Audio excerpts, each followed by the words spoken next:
l'aventure la plus excitante de votre vie. Cyclope et Centaure vous attendent. Les anges seront vos guides vers le monde des miracles.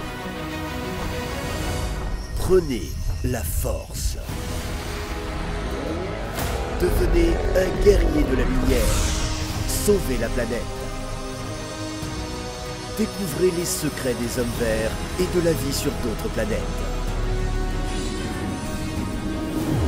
Comment les dieux forgent-ils votre destin? Et est-il possible de le changer?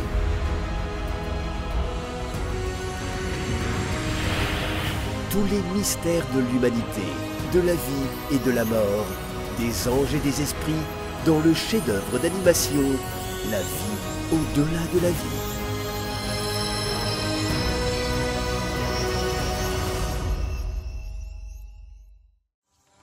Dans la salle lumineuse et immaculée du château de Raja, ses disciples s'étaient réunis.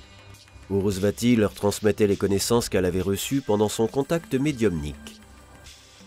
L'homme vivant dans son état habituel sur Terre souffre. La solution réside dans l'aspiration vers Dieu, dans l'atteinte d'un état positif élevé, dans l'amour envers le Créateur et toutes ses créations, dans la bonté, la compassion, la joie, l'allégresse et tout ce qui est positif et bénéfique. Cependant, les forces démoniaques à l'œuvre sur Terre engendrant la souffrance s'y opposent, tant à l'intérieur de l'homme qu'à l'extérieur de l'homme, cherchant à anéantir tout ce qui est noble, lumineux et spirituel, que ce soit par la violence ou par le mensonge. Ce sont des influences terrestres, les identifications de l'homme avec le pouvoir, la gloire, la richesse, la famille, et simplement des forces destructrices, entravant les aspirations spirituelles. Il s'agit de divers détracteurs des croyances, calomniateurs et imposteurs, qui cherchent à altérer l'état divin de l'homme et à l'immerger dans les ténèbres et la négativité. L'individu lui-même devrait résister à ces influences et, le cas échéant, solliciter l'aide de guides spirituels, rester vigilant quant à ses attachements, identifier ce qui le détruit et dans quel état il se trouve. Sans le soutien de personnes partageant les mêmes convictions, de personnes plus spirituelles, il est difficile de surmonter ces obstacles. Raja et Yann avec ses petites amies suivaient la conversation. Raja se réjouissait de l'état lumineux des gens et envoyait des rayons d'élévation à l'un puis à l'autre. Les amis s'assuraient qu'aucune larve ne pénètre dans cet espace sacré. Pendant ce temps, l'apprenti de Raja, Ganesh, rassemblait tous les disciples instables de Raja et leur lavait le cerveau, cherchant à dénigrer l'école spirituelle de toutes les manières possibles et à rompre les liens des gens avec elle, à les amener à se joindre à lui pour gagner du pouvoir sur leurs âmes. Regarde, Raja t'a trompé. Il prêchait un mode de vie sain, mais lui-même est tombé malade. Il parlait de rajeunissement, mais a vieilli. Il se disait magicien, mais il a rendu l'âme. Il a pris ton fric, a filé, et tu le reverras jamais. C'est un arnaqueur qui t'a juste manipulé. Et toi, ne mourras-tu pas? Moi? Absolument pas. Je suis immortel. Je ne vieillirai pas, je ne tomberai jamais malade, et je ferai de toi la même chose. Raja est déjà parti. Ses disciples vous manipulent simplement parce qu'ils ne savent rien et ne comprennent rien. Et maintenant, comment allons-nous évoluer? Ganesh réfléchit. À part ce que Raja avait dit, il ne savait rien d'autre et même cela commençait à s'effacer de sa mémoire. Puis il reprit ses esprits et dit « L'essentiel, c'est que tu sois sous ma protection. Écoute-moi simplement et je m'occuperai de tout pour toi. Surtout, ne traîne pas avec les disciples de Raja. Change tes numéros de téléphone et tes contacts en ligne. Et si tu les vois, barre-toi, ils portent malheur. » Raja était présent lors de cette discussion avec ses amis. Ils observaient comment les lueurs des états spirituels élevés s'amenuisaient dans les âmes des malheureux. Comment les rayons lumineux qui les liaient à l'égrégore de l'école se brisaient.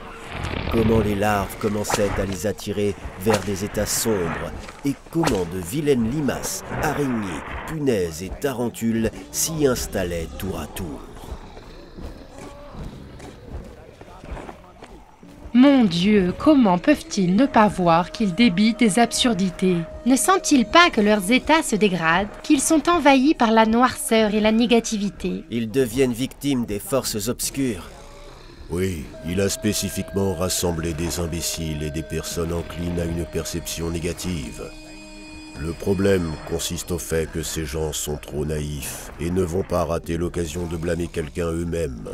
Il a donc joué sur leurs faiblesses, sur leur côté négatif. D'ailleurs, s'ils pensent avoir raison, pourquoi éteindre le téléphone? Ainsi, ils doutent de leur justesse et ils ont peur d'être contredits. Ils doivent laisser tomber la négativité à laquelle ils s'accrochent. Comme un homme qui se noie s'accrochant à une pierre qui l'entraîne vers le fond. Oui, il est clair qu'ils ne sont pas destinés à se développer dans cette vie. Ils devront souffrir et devenir sages afin d'apprendre à distinguer le bien du mal. Pendant ce temps, les disciples de Raja ont commencé à faire la pratique spirituelle tant des larmes. Et, entrant dans un état sublime, ont prié pour les défunts, demandant à Dieu de les éclairer. Cher frère, je sais combien tu avais d'ennemis. J'ai fait de mon mieux avec mes amis pour te défendre et déjouer leurs machinations. Mais pardonne-moi, je n'ai pas pu te protéger du tout. Ne sois pas contrariée, ma chère, parce que c'est une leçon de Dieu. C'est pourquoi nous vivons sur terre, pour les traverser. Plus nous les traversons rapidement, plus vite nous nous retrouvons dans l'amour et la grâce de Dieu. Tu vas maintenant te venger d'eux, comme tu l'as fait la dernière fois quand tes ennemis t'ont tué et que tu t'es débarrassé d'eux dans le plan subtil? Non, bien sûr que non. À cette époque, j'étais ignorant, et je ne réalisais pas que m'engager dans la vengeance, la calomnie, la jalousie, la rancune et tout autre mal me maintenait enchaîné dans le royaume de la souffrance. C'est comme une spirale sans fin. D'abord on tue, puis tu tues, puis on te tue à nouveau, et ainsi de suite jusqu'à ce que tu comprennes qu'il faut rompre ce cercle vicieux de négativité pour ne plus s'incarner dans un monde de violence et de mensonges.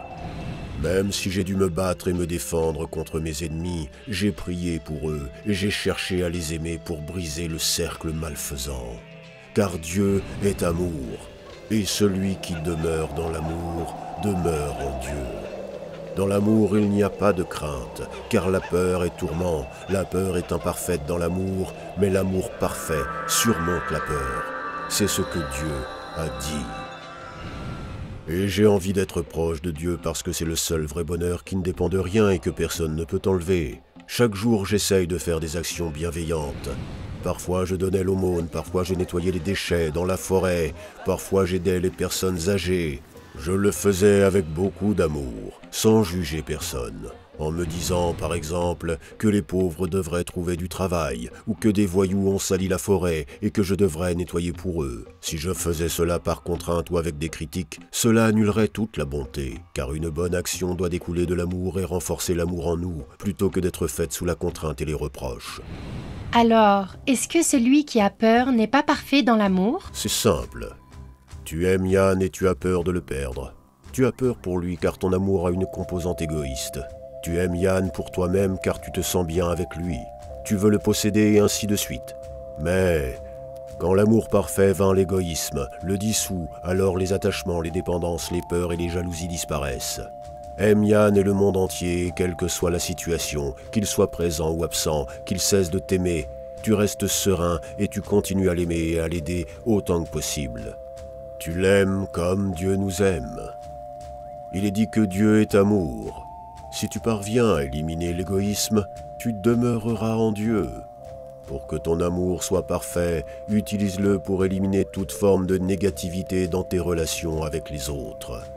La jalousie, l'envie, les rancœurs, la suffisance. Ne te considère pas comme sainte en pensant que tu aimes désormais tout le monde comme Dieu le fait.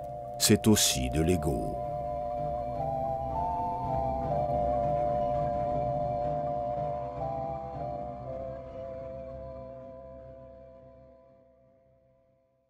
Pendant cette période extrême, où le destin de la planète entière est en jeu, il est très important que la connaissance des anges et des esprits de lumière se propage le plus rapidement possible à travers le monde et atteigne des milliers de personnes. De cette façon, nous pouvons changer l'avenir de toute l'humanité. Alors nous nous tournons vers toi, chère âme de lumière. Partage la connaissance concernant nos livres sages et nos films. Partage les liens vers des vidéos ou des dessins animés. Tout cela est disponible et gratuit. Invite les femmes à des pratiques individuelles, des webinaires et des séminaires. Et le grand esprit de lumière t'aidera, à toi et à ta famille, en dirigeant une énorme quantité d'énergie pour réaliser tous tes désirs. Les esprits lumineux et les anges t'aideront, à toi et tes proches dans tous les domaines. Le fil de la lumière et de l'amour de ton cœur atteint le cœur des femmes en recherche. Et la création du bien, la diffusion de la connaissance de lumière dans le monde commence. Rejoins cette mission de lumière. Aide les gens et Dieu t'aidera.